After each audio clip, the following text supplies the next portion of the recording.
मुकेश और बच्चे मेरी बात सुनकर हैरान थे। जाहिर है उन्होंने कभी नहीं सोचा होगा कि कोई उन्हें ऐसा भी कुछ कहेगा। पर मैं अपनी बात पर अड़े रहना चाहता था, क्योंकि सीखने का मतलब सिर्फ सीखना होता है, ये नहीं कि आप क्या सीख रहे हैं। आप सबको ये बात सुनकर हैरानी होगी, पर इसमें कोई बुराई नहीं है। साइंस आर्ट के बच्चों को बाहर निकालकर नहीं फेंक देगी, और आप लोगों को वहां जाकर किताबें पढ़ने के लिए कोई नहीं कह रहा। बस वहां जाओ और जो समझना चाहते हो वो समझो, मैंने बच्चों की तरफ देखकर समझाते हुए कहा। मैंने बच्चों की तरफ देखा, वो कुछ नहीं समझ पाए थे। उनके मन में सिर्फ इस बात का डर मंडरा रहा था कि सर हमें 2-4 बुक पढ़ने के लिए और कह रहे। आप लोगों को पता है पृथ्वी गोल है? मैंने थोड़ा हैरान होकर पूछा। हाँ, सभी बच्चों ने एक साथ बोला। पृथ्वी गोल है और हम उसके ऊपर है, तो हम पृथ्वी से नीचे क्यों नहीं गिरते? हम पृथ्वी पर कैसे रह पाते हैं? मैंने बच्चों की तरफ थोड़ा हैरान होकर दिखाया।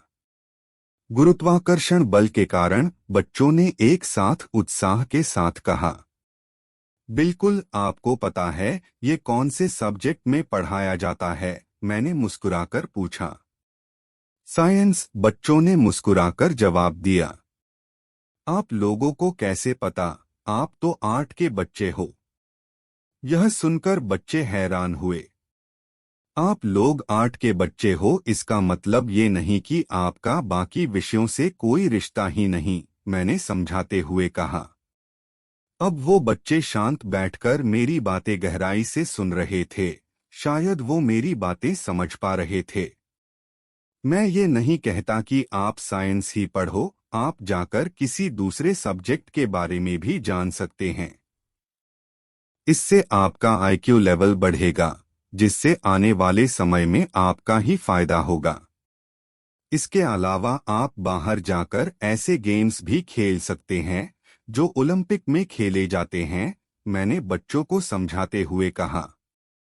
ये बच्चे साइंस या कोई दूसरा सब्जेक्ट पढ़ पाएंगे? मुकेश ने हैरान होकर पूछा। क्यों? ये बच्चे अलग है? मैंने हैरान होकर पूछा। नहीं, पर ये साइंस कर पाते तो आर्ट क्यों लेते? मुकेश ने हैरान होकर पूछा। बच्चों, आपको भी यही लगता है? मैंने बच्चों से हैरान होकर पूछा। बच्चे शांत रहे, पर उनका जवाब मैं समझ गया। मिस्टर चतुर्वेदी, आपके स्कूल में सबको लगता है कि ये बच्चे आर्ट के सिवा कुछ नहीं कर सकते? मैंने हैरान होकर पूछा। नहीं, कुछ बच्चे हैं जो। मैंने कुछ नहीं, सब बच्चों के बारे में पूछा है, क्योंकि मेरी नज़र में ये बच्चे कुछ भी कर सकते हैं, मैंने समझाते हुए कहा। मुकेश ने कोई जवाब नहीं दिया, पर मैं समझ चुका था कि बच्चों की धारणा अपने शिक्षकों की वजह से ऐसी बनी है। ये बात अलग है कि शिक्षकों ने खुद भी ऐसे ही वातावरण में पढ़ाई की है। बच्चों, चाहे कोई कुछ भी कहे, एक बात याद रखना, आप लोग हर सब्जेक्ट को पढ़ सकते हैं, क्योंकि हर सब्जेक्ट आपसे जुड़ा हुआ है। साइंस पढ़ते हुए आप खुद को जानते हो, इसलिए कभी ये मत सोचना कि आप खुद को नहीं जान सकते। मुझे लगता है आप सब काफी लंबी स्पीच सुन चुके हैं, अब पढ़ाई करो, मैंने बच्चों को समझाते हुए मुस्कुराकर कहा। मेरी बात सुनकर बच्चे हंस पड़े। मैं मुकेश के साथ कक्षा से बाहर आया। मैं मुकेश के साथ स्टाफ रूम में गया, वहां कुछ शिक्षक बैठे हैं। मुकेश ने मुझे उन सब से मिलाया। उनमें से पहले है साइंस के शिक्षक, दूसरी है इंग्लिश की टीचर और तीसरे हैं हिंदी के शिक्षक। मुकेश एक कुर्सी की तरफ इशारा करके मुझे बैठने के लिए कहता है। मैं मुस्कुराकर कुर्सी पर बैठता हूँ। मेरे बाद मुकेश भी वही दूसरी कुर्सी पर बैठता है। आप यहाँ सर्वे करने आए हैं, है ना? इंग्लिश टीचर ने हैरानी से पूछा। जी, मैंने हल्का मुस्कुराकर जवाब दिया। वैसे आप सर्वे क्यों कर रहे हो? हिंदी टीचर ने हैरानी से पूछा। मैं एक बुक लिखना चाहता हूँ।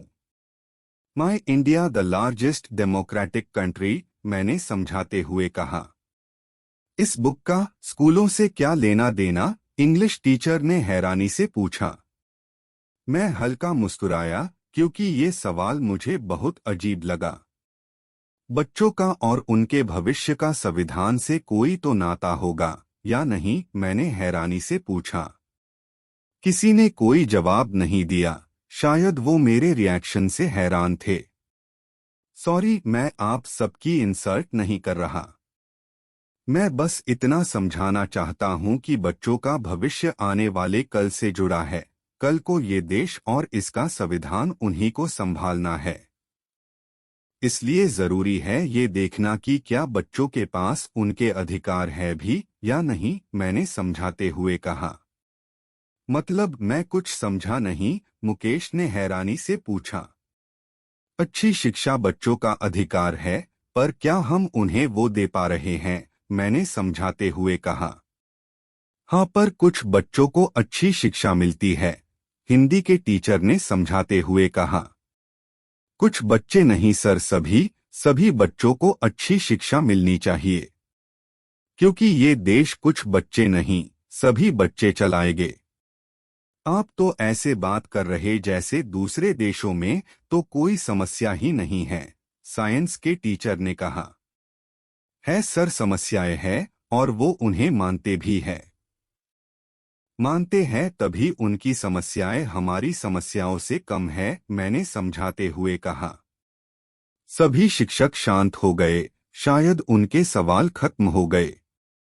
बच्चों की छुट्टी होने के बाद मैं और मुकेश साथ में ही घर के लिए निकलते हैं। हम दोनों मुकेश की कार में बैठे हैं।